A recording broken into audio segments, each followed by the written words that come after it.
Bab ke-35. Tuan Ma ini adalah klien besar dari China. Kau harus bisa meyakinkannya untuk melakukan kerjasama dengan kita.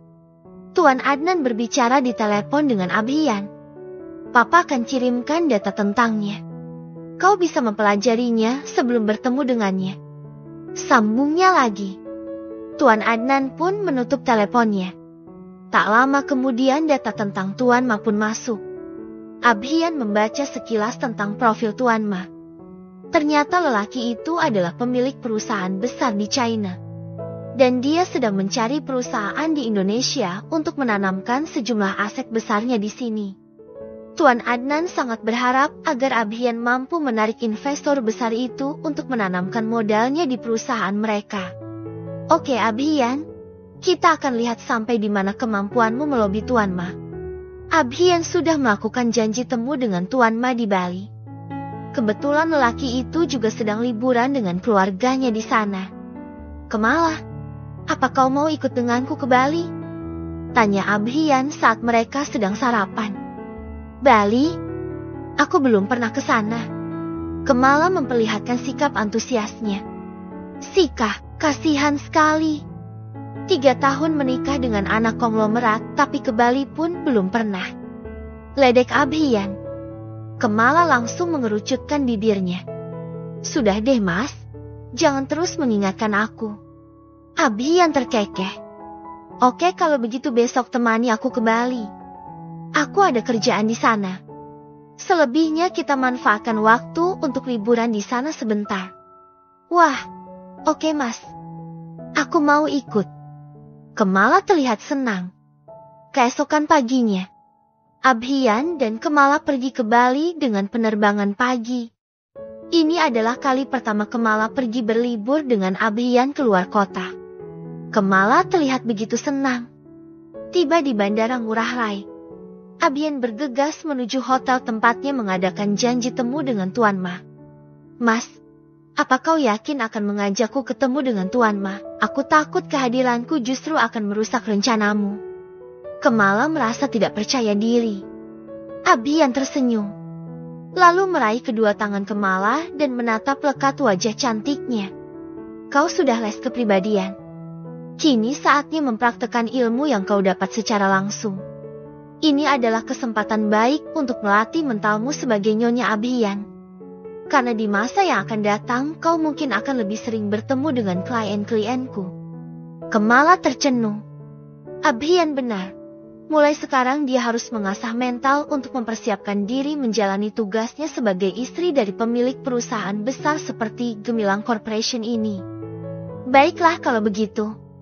Kemala bersiap untuk ikut bersama dengan Abhiyan. Setelah merapikan penampilannya, Kemala pun berjalan mengikuti langkah Abhiyan menuju tempat pertemuan di restoran yang ada di hotel tempat mereka berada. Tempat mereka bertemu adalah sebuah ruangan VIP yang hanya ada beberapa unit di hotel tersebut. Untuk sekelas Tuan Ma, Abhiyan memang sengaja memberikan sebuah pelayanan terbaiknya. Tak berapa lama, Tuan Ma datang bersama 2 orang asistennya. Selamat siang Tuan Ma. Abhiyan dan Kemala berdiri untuk menyambut kedatangan lelaki bertubuh tambun tersebut. Wajah Tuan Ma terlihat datar. Tak ada senyum di wajahnya. Tidak seperti Abhiyan dan Kemala yang menyambut kedatangan lelaki itu dengan ramah dan penuh hormat. Senang bertemu dengan Anda Tuan Ma. Abhiyan dan Kemala kembali duduk setelah Tuan Ma juga duduk. Lelaki dengan perut buncit itu menatap wajah Abhiyan sekilas. Ternyata kau masih muda. Tuan Ma bicara dalam bahasa Inggris. Ayah saya sedang sakit. Jadi saya mewakili beliau untuk bertemu dengan Anda. Abhiyan juga berbicara dalam bahasa Inggris. Kemala yang sudah belajar secara khusus dengan melakukan les bahasa Inggris di luar jam kuliah sedikit demi sedikit mulai mengerti dengan apa yang sedang dibicarakan oleh Abhiyan dan Tuan Ma. Kemala kini mengerti kenapa Abhiyan begitu ngotot untuk menyuruhnya kuliah dan les ini itu.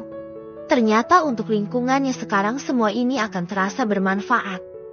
Perbincangan berlanjut dengan presentasi singkat Abhiyan tentang rencana kerjasama yang ia ajukan pada Tuan Ma.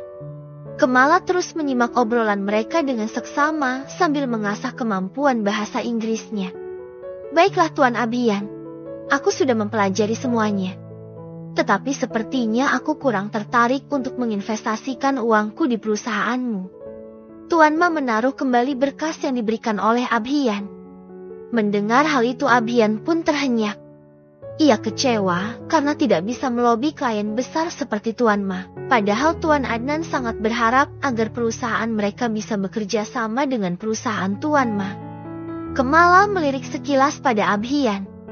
Ia ikut prihatin dengan kegagalan suaminya itu. Tuan Ma bersiap untuk pergi. Tetapi Kemala melihat ada yang aneh di diri pria itu. Keringat mengucur deras dari dahinya dan bibirnya juga terlihat pucat. Kemala juga melihat tangan Tuan Ma gemetaran. Tuan Ma, apa kau baik-baik saja? Kemala terlihat sedikit khawatir. Tuan Ma terkejut mendengar pertanyaan dari Kemala. Ia menyunggingkan sula senyumnya pada Kemala. Anak baik, tidak usah mengkhawatirkanku. Aku baik-baik saja. Tuan Ma berdiri dengan bantuan dia asistennya.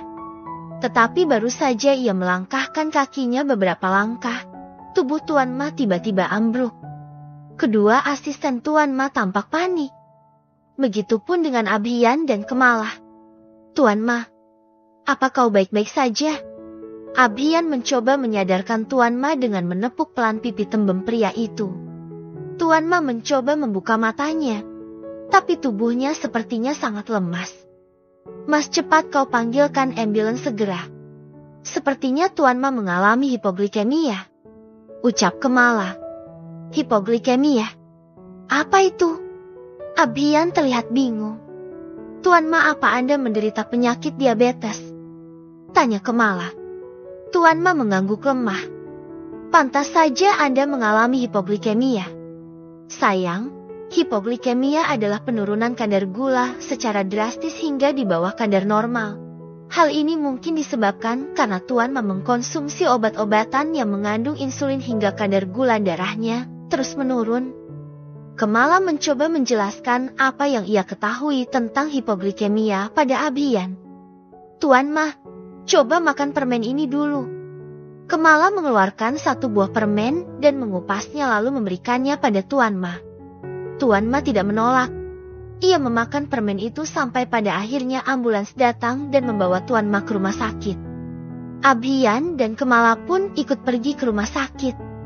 Meski Tuan Ma menolak kerjasama yang Abhian tawarkan, tetapi sisi kemanusiaannya memintanya untuk tetap memastikan keadaan Tuan Ma akan baik-baik saja. Kemala, dari mana kau tahu kalau Tuan Ma mengalami hipoglikemia dan menderita penyakit diabetes? Tanya Abhian yang masih penasaran karena seperti Kemala tahu banyak tentang hal itu. Mendiang kakekku dulu mengidap penyakit itu. Jadi aku sedikit tahu banyak tentang gejala ketika seseorang terkena hipoglikemia. Kakekku dulu sering mengalaminya sebelum akhirnya meninggal. Kemala menjelaskan. Dari awal bertemu dengan Tuan Ma, aku sudah curiga dengan hanya melihat keadaannya, tetapi aku takut untuk menanyakan keadaannya. Tapi aku bangga padamu Kemala. Dengan kemampuanmu kau telah berhasil menyelamatkan seseorang. Tadi saja dokter bilang kau telah melakukan penyelamatan yang bagus. Abhian memuji tindakan Kemala. Kemala tersenyum getir. Ia jadi teringat pada mendiang kakeknya. Ia hanya tidak ingin melihat orang lain meninggal karena penyakit mematikan ini. Setelah melewati serangkaian pengobatan, akhirnya Tuan Ma kembali pulih. Ia ingin bertemu dengan Abhian dan Kemala yang telah menolongnya. Tuan Abhian dan Nona Kemala, bisakah aku mengajak kalian makan malam nanti malam? Tanya Tuan Ma. Makan malam ini adalah bentuk ucapan terima kasihku pada kalian yang telah dengan tulus menolongku.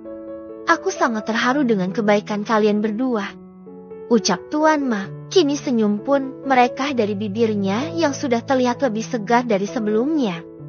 Baik Tuan Ma, dengan senang hati kami terima tawaran dari Anda. Tuan Abhian menerima ajakan Tuan Ma. Malam harinya, Tuan Ma mengajak Abhian dan Kemala makan malam di sebuah restoran mewah. Kali ini acara makan malam mereka dilakukan dengan santai dan full kegembiraan. Tuan Ma juga mengajak anak dan istrinya. Makan malam yang terasa begitu akrab. Tuan Ma sepertinya sangat senang pada Kamala. Sayang sekali kau sudah menikah dengan Abiyan. Kalau tidak kau mungkin sudah aku jodohkan dengan keponakanku di China. Tuan Ma melirik ke arah Kamala. Semuanya pun tergelak mendengar banyolan Tuan Ma. Tetapi kalaupun saya belum menikah dengan Kamala, saya tidak akan membiarkan Anda membawa Kamala pergi dari saya. Abhiyan membalas candaan Tuan Ma. Kamala suamimu sangat posesif. Kau akan menderita jika hidup bersamanya. Kamala tertawa mendengarnya.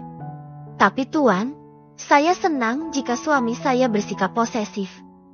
Kamala membelah Abhiyan. Haduh, kalian ini membuatku iri. Aku jadi teringat masa laluku dengan suami. Percayalah Tuan Ma juga sangat posesif. Nyonya Liong berbisik sembari melirik ke arah suaminya. Sayang jangan bongkar aibku pada mereka. Tuan Ma protes. Gelak tawa kembali terdengar. Suasana akrab tercipta antara Abhiyan dan keluarga Tuan Ma. Abhiyan masih bersyukur dengan situasi ini. Meskipun belum berhasil mengajak Tuan Ma bekerja sama, tetapi setidaknya mulai sekarang hubungan baik telah tercipta di antara mereka. Dan tidak menutup kemungkinan kalau akan ada kerjasama terjalin di masa yang akan datang. Abhiyan, aku bermaksud menginvestasikan $100 juta di perusahaanmu. Ucap Tuan Ma tiba-tiba. Abhiyan dan Kamala tercengang mendengarnya. Apa? $100 juta? Kamala mencoba mengkonversikan uang tersebut ke dalam rupiah. Tetapi ia malah pusing sendiri karena jumlah nolnya terlalu banyak. Abhiyan berkeringat dingin mendengar nominal investasi yang diberikan Tuan Ma pada perusahaannya. Tuan Ma, kenapa tiba-tiba Anda berubah pikiran? Bukankah Anda sudah menolak kerja sama kita sebelumnya? Mendengar pertanyaan Abhiyan, Tuan Ma pun tersenyum dengan menggelengkan kepalanya. Dasar anak muda yang bodoh, kenapa kau masih menanyakan hal itu? Bukankah kau tinggal menyetujuinya dan berterima kasih padaku? Sika, bukan begitu maksud saya Tuan. Apa harga untuk nyawaku harus dibayar dengan murah? Tuan Ma balik bertanya. Maksud Tuan apa? Abhiyan masih belum mengerti arah pembicaraan Tuan Ma. Tadi siang kalian telah menolongku dengan tulus, padahal aku sadar kalau aku telah mengecewakan kalian. Aku terharu karena masih ada orang-orang yang tulus seperti kalian. So, uang ini tidak ada artinya jika dibandingkan dengan kalian yang telah menolongku. Tuan Ma menjelaskan. Iya, Kamala, Abhiyan. Aku sangat berterima kasih karena kalian telah menolong suamiku. Nyonya Liong ikut bicara. Terutama kau Kamala. Aku sangat berterima kasih atas permen yang kau berikan padaku walau rasanya sedikit asam. Tapi rasa manisnya telah menyelamatkanku. Tuan Ma mengalihkan pandangannya pada Kamala yang masih terlihat syok. Iya Tuan, maafkan saya. Karena memang saya sangat suka dengan permen rasa buah. Jadi mungkin rasanya sedikit kecut. Kamala tersipu malu. Kamala, Abhiyan, kapan-kapan jika kalian ada waktu berkunjunglah ke rumah kami di China. Kami akan melakukan penyambutan dengan lebih baik untuk kalian berdua. Nyonya Liong secara khusus mengundang Kamala dan Abhiyan ke rumahnya. Sungguh ini di luar ekspektasi mereka berdua. Terima kasih Nyonya. Kami sangat senang dengan undangan ini. Mudah-mudahan kami bisa pergi ke sana secepatnya. Kamala tersenyum. Abhiyan benar-benar tidak menyangka kalau pertemuannya dengan Tuan Ma akan berjalan dengan selancar ini. Dan semua ini tak luput dari jasa Kamala.